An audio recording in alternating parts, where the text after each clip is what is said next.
Assalamualaikum warahmatullahi wabarakatuh. Selamat pagi dan salam sejahtera untuk kita semua. Berjumpa lagi dengan saya selaku moderator daripada kelompok 6. Jadi pada kesempatan kali ini kami dari kelompok 6 akan mempresentasikan hasil kerja kelompok kami dengan dosen pengampu yaitu Bapak Hendra Saputra.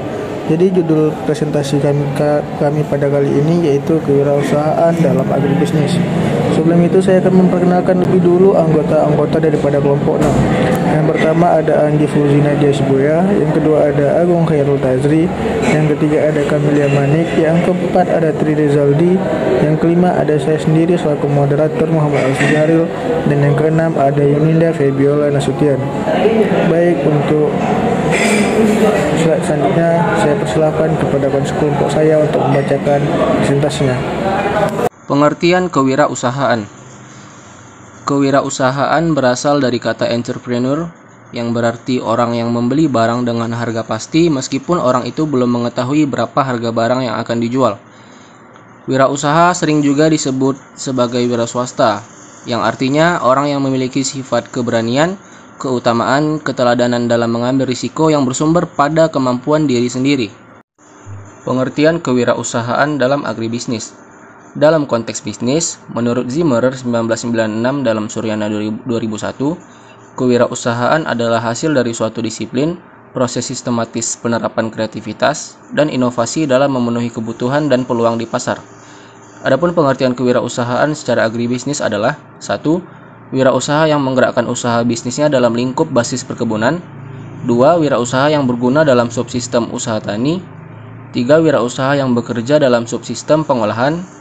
4. Wirausaha adalah mereka yang bekerja dalam bidang perdagangan hasil-hasil pertanian dalam arti baik produk primer maupun hasil akhir agroindustri di dalam negeri maupun ekspor.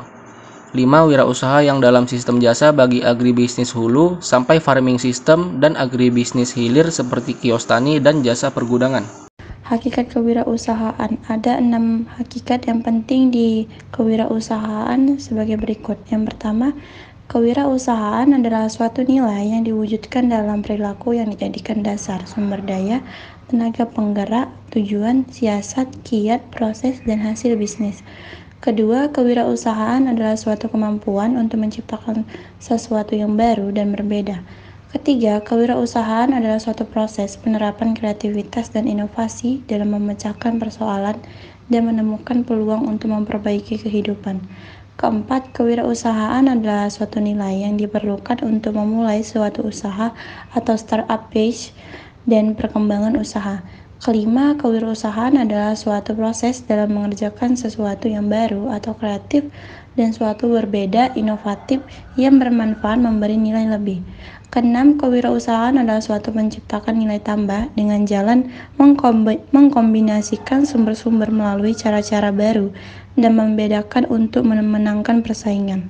Ciri-ciri dan karakteristik kewirausahaan. Menurut Munawir Yusuf 1999, ciri-ciri kewirausahaan yaitu: pertama, motivasi berprestasi. 2. Kemandirian. Ketiga, kreativitas. Keempat, pengambilan risiko. Kelima, keuletan. Keenam, orientasi masa depan. Ketujuh, komunikatif dan reflektif. 8. Kepemimpinan. 9. Locus of control.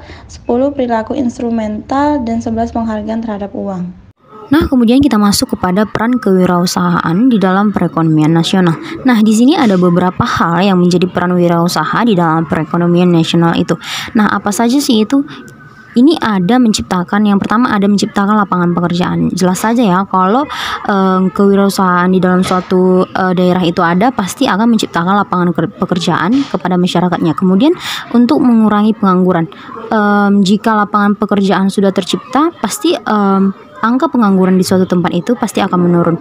Kemudian untuk meningkatkan pendapatan masyarakat. Nah, jelas saja ya, kalau di masyarakat itu orang-orangnya atau masyarakatnya sudah bekerja, pasti pendapatan di suatu lingkup masyarakat itu pasti akan meningkat. Kemudian ada mengkombinasikan faktor-faktor produksi atau alam, tenaga kerja, modal, dan keahlian. Kemudian yang terakhir itu ada meningkatkan produktivitas nasional. kemudian kita masuk kepada contoh-contoh usaha di dalam agribisnis. Nah, ini ada terbagi menjadi dua. Yang pertama itu ada usaha agribisnis di bidang kehutanan, kemudian ada usaha agribisnis di bidang perikanan. Nah, kita masuk kepada usaha agribisnis di bidang kehutanan. Ini terbagi menjadi beberapa hal lagi. Yang pertama itu ada budidaya pohon bambu, kemudian ada budidaya sutra alam, budidaya tanaman jati, budidaya pohon cendana, dan ada juga budidaya pohon damar. Nah, kemudian di usaha agribisnis di bidang perikanan ini juga terbagi menjadi beberapa hal lagi.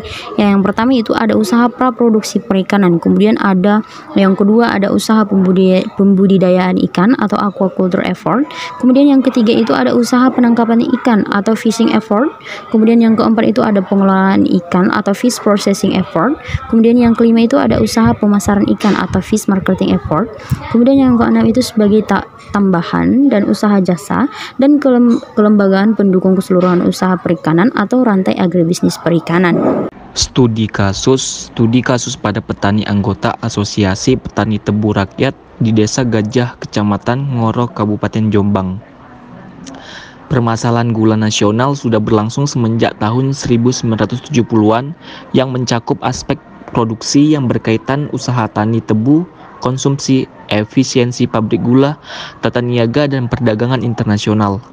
Permasalahan aspek produksi berkaitan menurunnya kemampuan menghasilkan gula untuk memenuhi kebutuhan gula dalam negeri. Permasalahan gula nasional ibarat penyakit kronis yang sampai sekarang resep yang manjur belum ditemukan. Turunnya produksi dan produktivitas gula disebabkan berbagai faktor seperti budidaya tebu di bawah standar, penanaman di bawah masa optimal, mayoritas lahan tebu adalah lahan kering dengan produktivitas lebih rendah dari lahan sawah. Menurunnya produktivitas usaha tani tebu dari sisi petani disebabkan karena dari faktor non-teknis, yaitu berkaitan dengan masalah pendanaan pada masa tanam, kesempatan mendapatkan hasil lebih untung dari produk yang dihasilkan, serta kemampuan petani tebu untuk bertahan, terlebih lagi kemampuannya untuk bersaing. Keterbatasan analisa ekonomi pada petani, keterbatasan petani untuk menganalisa faktor-faktor yang berpengaruh terhadap komoditi yang dihasilkan menyebabkan petani tidak mampu membuat keputusan yang dapat meningkatkan produktivitasnya. Adanya keterlambatan pemberian kredit juga sangat mempengaruhi dalam menghadapi tantangan pasar bebas. Peningkatan produktivitas dan daya saing usaha tani tebu menjadi pendorong bagi petani untuk meningkatkan kemampuan teknisnya. Untuk itu, petani akan berusaha mencari dana pinjaman komersial dari bank dengan suku bunga yang tinggi. Ini tidak akan menjadi masalah jika diimbangi dengan pendapatan dari usaha tani tebu yang tinggi. Kemudian saran yang dapat diambil oleh peneliti yaitu yang pertama, bagi usaha sebaiknya lebih membuat rincian tentang rincian biaya pengeluaran dan pemasukan yang lebih detail. Yang kedua, bagi pihak PG agar SPTA dan dana kredit tepat waktu karena menyebabkan petani tebu banyak merugi. Yang ketiga, bagi APTR tetap mempertahankan peranan APTR yang sudah baik tersebut agar lebih mendapatkan kepercayaan dari petani dan lebih meningkatkan peranan lagi seiring dengan arah modernisasi pertanian tebu. Dan yang keempat dan yang terakhir, untuk mahasiswa yang ingin meneruskan penelitian ini dapat meneruskan dengan menggunakan karakteristik wirausahawan yang terdapat dalam skripsi ini dengan menggunakan masalah yang berbeda. Kesimpulan, pada hakikatnya kewirausahaan adalah sifat, ciri, dan watak seseorang yang memiliki kemauan dalam mewujudkan gagasan inovatif ke dalam dunia nyata secara kreatif.